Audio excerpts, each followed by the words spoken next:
And so my promise is that reform will not just think differently, but reform will do differently. We will sweep away these outdated conventions. We will become the most pro-business, pro-entrepreneurship government that has been seen in this country in modern times. We'll bring into government, as advisors or ministers, people with real business expertise in their own sector. And we will signal what we hope and believe and what we know we need to be a change of attitude in this country. A change of attitude towards hard work. A change of attitude towards making money. A change of attitude towards success. And I would like to think this would begin in our schools, that we'd have more national champions, that we'd take people who'd come from nothing and become successes and make them heroes, make them role models for younger people to follow. Because believe me, that is very, very badly needed indeed. And perhaps it's appropriate that this speech is being given in this magnificent old banking hall right here in the heart of the city of London. Now, it's a place that I know incredibly well, having spent much of my working life here, and generations of my family before me that worked here. It is a very special place because it symbolizes what is still, despite everything, Britain's biggest industry. We never talk about it. Parliament rarely debates it. Financial services are Britain's biggest industry. But what sad decline we are currently in. We have an EU rule book that is almost entirely in place. And that is interpreted by massively overzealous regulation. The costs of doing business in London, the costs of doing business in our financial services industry are now simply too high. And we're losing business to places all over the world, New York, the Far East, you name it. There is, of course, one booming sector here, though. That is HR and compliance. And Richard Tice and I were talking about this earlier. The FCA now incredibly have 5,000 staff. It was 2,000 staff when I left the city just over 20 years ago. And still we carry on with our outdated practices. We still have stamp duty on share transactions and wonder why IPOs and stock trading in London is in such serious state. We have an FCA keen now to push a diversity agenda, as if diversity in the city is what matters. Well, when I worked here, it didn't matter what religion you were. It didn't matter where you came from. It didn't matter what class you were. It didn't matter what color you were. When I worked in the city, it was based on, are you good enough? It was based on being a meritocracy. And that coincided, I think, with London being at the most dominant position in financial services that it's been certainly in modern times. And then we have the banking industry. Not necessarily always been my favorites over the course of the last few years, but they, of course, are forced to implement 4 major European Union money laundering directives, all, of course, put in place with the very, very best of intentions, but that has led to the debanking of hundreds of thousands of individuals and tens of thousands of businesses across this country through no fault of their own, at the same time as the Turkish barbershops proliferate along with the cash car washes right across our country. Our regulators are using sledgehammers to miss the nut. It's just not working. And with the banks not able to act as they should, it's led to the growth of secondary lending, that market exploding, and something which I predict will come back to bite us very, very hard, as it did decades ago. And we've totally ignored the whole new world out there. Folks, it's happening. We're being left behind. There's a global boom in the trade in digital assets, in the use of stable coins, in the usage and investment in all forms of cryptocurrency. We've literally turned our backs on it, both the Bank of England and the FCA being guilty of this. The reason the city succeeded for hundreds of years is that it innovated, it took risk, it saw what the future direction of markets and consumer and customer and commercial demand would be. And we have done absolutely none of it. And frankly, I believe it's a disaster. We should be leading the world in these 21st century businesses. So our aim would be to sensibly deregulate a rule book that was written for the European Union, not written for the City of London, to think globally and to have a much more open debate with the Bank of England. It seems that Parliament thinks, oh, the Bank of England have got independence. Well, they've got independence over monetary policy. They don't have independence over fiscal policy. And it was Richard Tice that pointed out 18 months ago the vast sums of money unnecessarily being paid in interest to banks. And now we've moved to quantitative tightening. Well, they're on course to lock in losses of £150 billion. This has a major fiscal impact on this country. I haven't heard Rachel Reeves talk about it once, which, given she was 10 years a very senior economist over there, I must say I find very, very surprising, and a total rethink of what the FCA is. Markets need sensible regulation that users can trust. And you know something? They don't need a whole lot more than that. And don't forget, when I talk about the city, I'm not just talking about here and Canary Wharf. I'm not just talking about Mayfair. I'm not just talking about a few very high earners. I'm talking about an industry that employs hundreds and thousands of people in every major town and every major city in this country. That is how fundamentally important it is. The whole economy must encourage innovation. We must encourage ambition, and yes, dare I say it, risk-taking.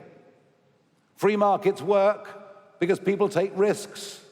And if it goes wrong, it's not the job of governments to bail them out. It's the job of their shareholders and their bondholders to lose all of their stake. And we need so much more than that. But to be that kind of economy, we have to have the right people in our country.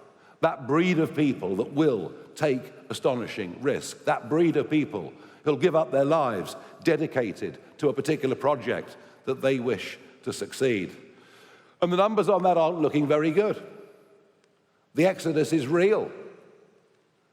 An estimated 16,500 very rich people will leave this country this year. But a total of about 80,000 people will leave this year seeking jobs, seeking work, seeking opportunity elsewhere around the world. And yes, many of our brightest, youngest, most ambitious people have simply had enough. We're living through a wealth drain, but we're also living again through a late 1970s style brain drain. And we intend to reverse all of that. The and this is unpopular. You talk about this, oh, you can't just talk about rich people. Well, I'll tell you in a moment why we need to. The non-dom tax changes started, of course, by George Osborne, accelerated by Jeremy Hunt, finished off by Rachel Reeves, is a self-induced act of financial stupidity. These people pay their UK taxes. These people employ a lot of people. These people invest in British businesses and British industries. These people are the biggest spenders in the country. But off they go. Milan welcomes them with open arms, as has Lisbon over the course of the last few years. Athens now doing the same. Dubai, a 250,000 Britons. 250,000 Britons now living in Dubai alone. And that's why we've introduced the idea of the Britannia card, a one-off payment for non-doms to come back, settle here, and pay all the relevant tax on their UK income. The same is true of those that are wealthy with assets. They're fleeing. They're scared of wealth taxes. But what they're even more scared of is retrospective tax changes. And it's happened. All through the 90s, I ran my own company. I put money aside every year. I didn't take the family to Barbados. I didn't buy the kind of cars I'd have liked. I put money aside. I thought, well, that's there for a pension, and if I snuff it, it's there for the family. That is now subject to inheritance tax. People are scared of retrospective taxation, and even scared now of the idea of an exit tax. But perhaps the biggest disaster are young professionals who are caught in the £100,000 a year tax trap, and young entrepreneurs who want to get on. They're leaving, and we want them back in this country. And this hard left socialist dogma that it's popular to tax the rich, that the rich won't move, they'll stay and pay more, that, I'm afraid, has infected virtually the entirety of our political class, and it's wrong. So let me make it clear. I want as many high-earning people as possible living in this country and paying as much tax as they legally have to. Because if the rich leave and the rich don't pay tax, then the poorer in society will all have to pay more tax. It's as simple as that, and what we're doing is crazy. And we need those people back, although I have to accept that coming back into London will need not just sensible tax rates, not just a government they fear, it'll need law and order on London's streets to be sorted out, something that Mayor Khan appears to be oblivious to, but is given by some now as another reason for leaving. London, the capital city of Britain, in which you're too scared to wear a watch walking down the street. Right at the heart of what we intend to do to reindustrialize Britain, using the fact we have rather greater knowledge, and we're not stuck to dogma in a way the other parties were, has to be to deal with the energy industry. It's as if a new religion overtook the Commons in Blair's time. It was reinforced by Call Me Dave, Vote Blue, Go Green. We then saw Theresa May put net zero into law without even having a vote on the floor of the House of Commons. It wasn't needed because everybody agreed. And now, of course, we have Ed Miliband, whose fanaticism has taken things to a whole new level. Well, he's in competition with Boris, who wanted us to be the Saudi Arabia of wind. Somehow they all seem to think they're saving the planet. The truth is, what they're actually doing is they are exporting carbon dioxide emissions to manufacturers in companies that operate under lower environmental standards. And just look what it's done to the price. And you'll hear evasion after evasion about the genuine cost of renewable, intermittent, unreliable, renewable energy. But our electricity prices are 4 times that of the United States of America, double that of most of our European competitors. And we've done this to ourselves. It is complete and utter madness. You can have as much solar and as much wind as you want. But frankly, the grid that we have, without spending £2 to £3 trillion updating it, cannot cope with that intermittent energy, which is why we now pay wind turbines to turn off when there is too much wind. The lunatic cost of net zero is continuing deindustrialization. 3 or 4 more years of this, there'll be very little manufacturing left in Britain at all, believe me. And when you think about it, it's really quite mad, isn't it? Because we're not just seeing the closure of our refineries and everybody else, who, for many cases, energy contributes 40% of their overall bill. But we're even conning ourselves now. The Prime Minister talks about AI. We're going to be an AI centre. Oh, no, we're not. Because the new energies, the new industries, use more energy than the old, heavy manufacturing industries. If we want to be involved with data centres, with crypto, we're going to need to use more energy than we've ever done before.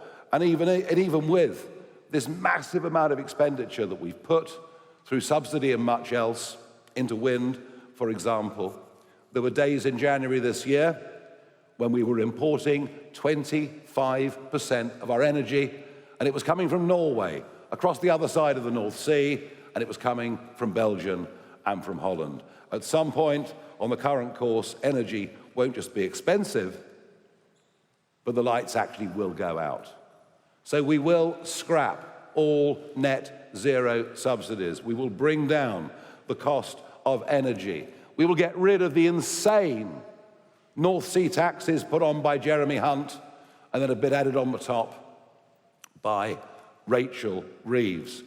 Let's get the North Sea operating. Let's have a look at some of the new onshore gas fields that have been found in this country. That will produce tens of thousands of well-paid jobs. And we've given notice already to the renewables industry that the current insane AR7 round of wind auctions, where it would appear that Ed Miliband is happy to lock in for the next 20 years prices that are 30, maybe 40 or 50% higher than the current already exorbitant price. We've given notice to those companies that if we're in government, we will scrap those contracts. Longer term, we believe as a party in nuclear energy, but not the way the current non-businessmen and women in government and our administrations administer it. Just have a look at Sizewell, have a look at Hinkley Point, have a look at ballooning cost, have a look at time delay, and look to South Korea. South Korea do nuclear energy with no concessions to safety at 25% of the cost that the British do. Yes, there'll be obstacles with planning and much else, but we absolutely have to do this for our future. Our current politicians are not good enough. Our current politicians don't understand business. Our current politicians don't understand money. Just look at the continuing farce of HS2 to understand just how useless they really are. And we will, if we win that next election, bring in seasoned professionals, good not just at managing money, but with expertise in their own industry. We will bring in private sector specialist knowledge. Of that, there is no question.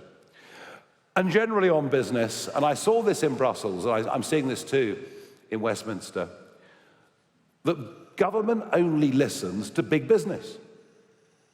It only listens, in fact, in most cases, to multinationals that aren't really British companies at all. They're the ones that have the ear of business. I guess they're the ones that provide the tickets for Wimbledon, the dinners, and all the rest of it. There is a huge ignored sector in this country, a sector who are the genuine engine for growth in the UK economy, a sector we cannot do without if we're to turn round the current dismal state of the British economy.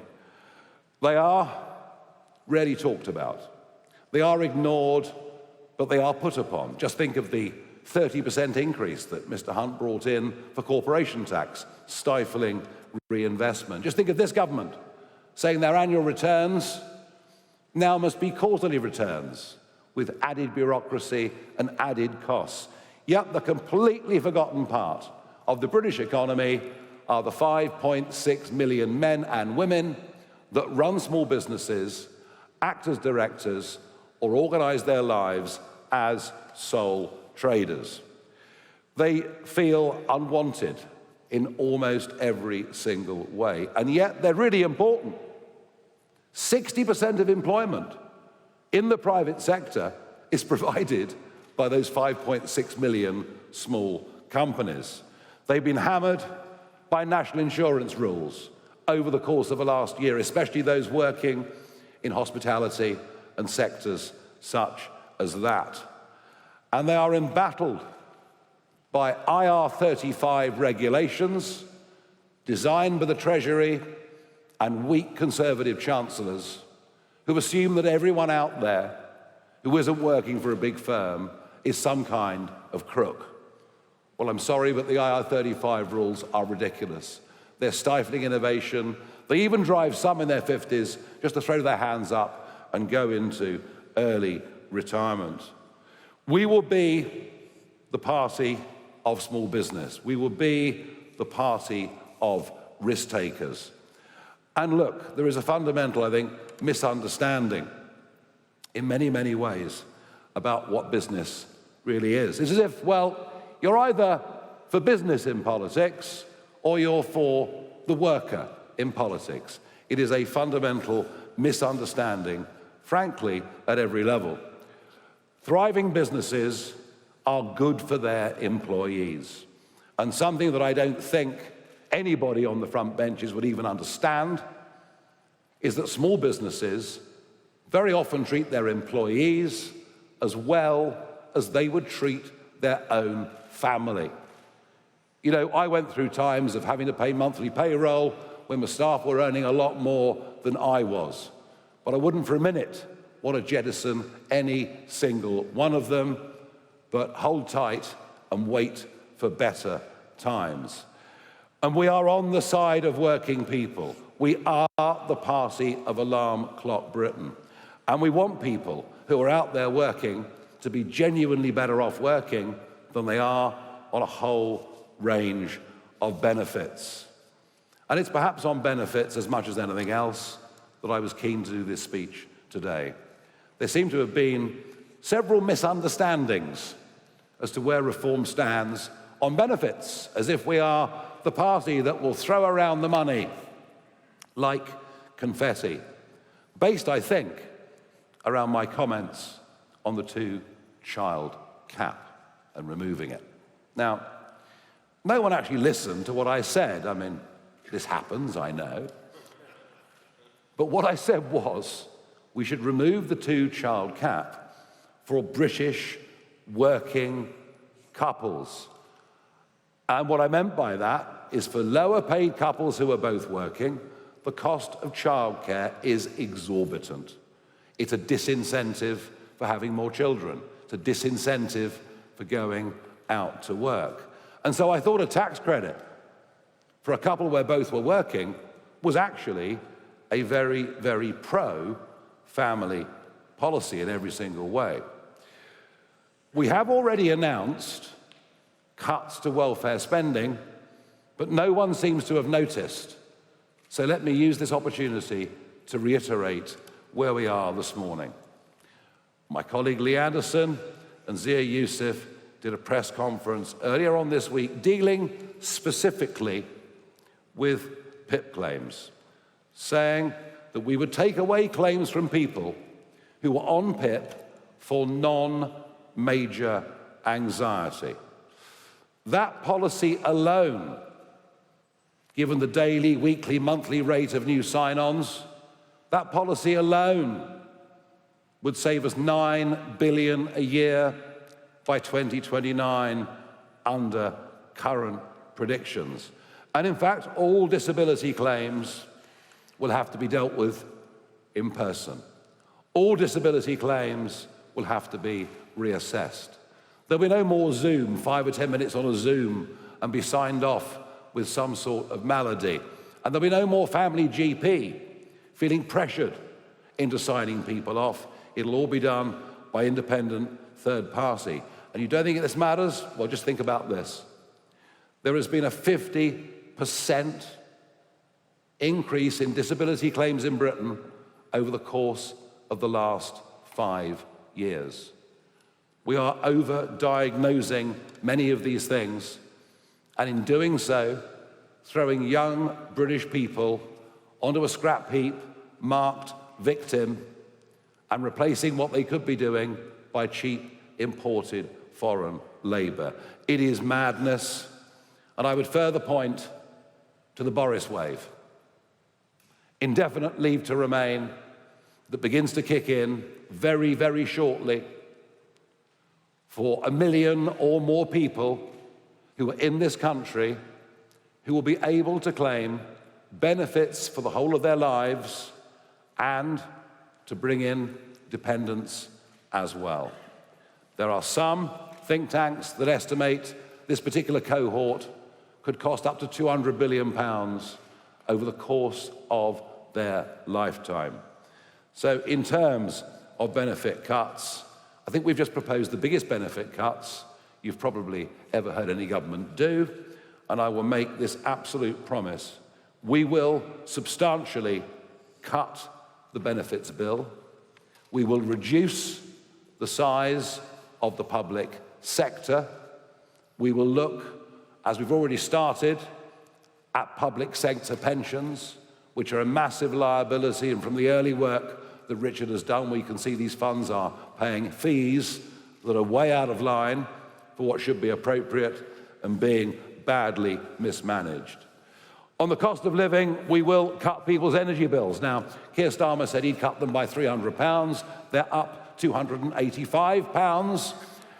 And if Mr. Miliband's wind plan comes in, we'll have locked in higher energy for decades to come. We reckon sensibly we could cut £165 per annum off everybody's electricity bill. But it's in the area of population explosion, it's in the area of mass migration where perhaps we can help a lot. A move towards net zero population increase through migration would ease pressure on rents. It would ease pressure on house price affordability. And we will commit to the biggest building program of genuinely affordable housing in this country that has ever been seen. Our young people deserve nothing less. So look, we will cut spending. We will encourage growth and entrepreneurship. We want to cut taxes, of course we do. But we understand substantial tax cuts, given the dire state of debt and our finances, are not realistic at this current moment in time. There are some relatively modest things we would do. We would immediately remove IHT from family farms and from family-run businesses. And we will raise the thresholds at which people start to pay tax to begin the process of getting people out of the 16-hour-a-week working debt trap that so many people find themselves in. The state of the finances, the state of the economy is far, far worse than it was in the run-up to a 2024 general election. But be in no doubt, we are pro-business. Be in no doubt, we want work to be rewarded. Be in no doubt, we will do everything we can to bring back confidence and to bring back a change of culture around work, money, and success in this country. And be in no doubt that we will have higher quality people in charge of areas over which they've got knowledge than we've seen in this country for many, many decades. Thank you very much.